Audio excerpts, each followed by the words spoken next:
And finally, former Council Chief Lloyd Phillips has been hired as a project leader here at the MCK. And as you probably heard last time, he hit the ground running. Well, this time he was asked to go to Vancouver, hop on a plane and head to the conference, the actually First Minister's Conference on climate change that was called by Prime Minister Trudeau. We asked him about that conference and his recent excitement.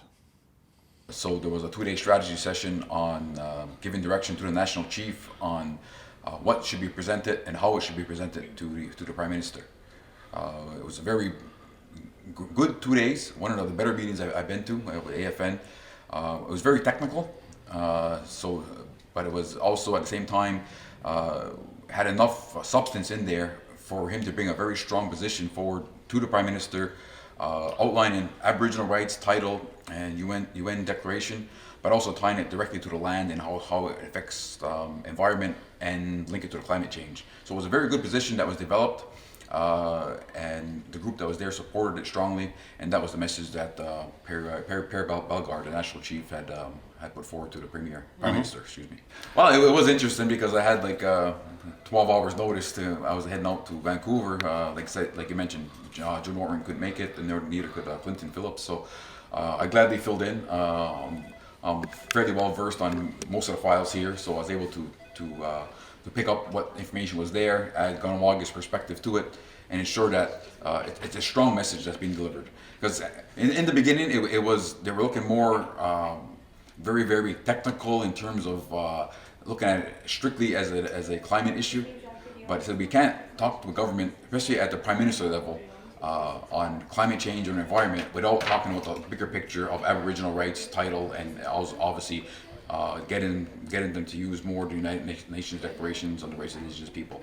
So we had to link it all together and make a very strong statement. Yeah, this is the first, I think 2008, I believe, was the last time they had a First Ministers Conference. And this is, they did have actually a document that came out of it that all the premiers and the Prime Minister had agreed to moving forward. And in that document, they did talk about engagement of indigenous people or Aboriginal people throughout the process. It wasn't a complete success because we were hoping to have the national chief be active part within the discussions and get some more direct involvement by our people. But because of the way that the system is set up, there was no room for that at this point.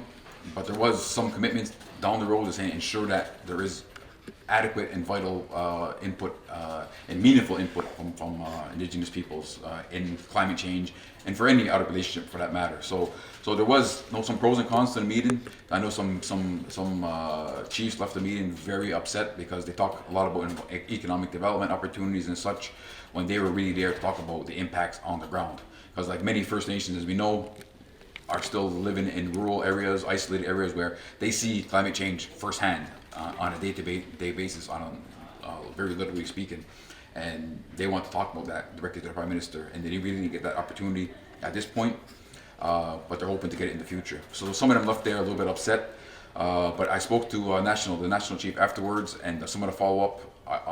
If it stays on the path that was committed to, I think we'll have some good results in the end.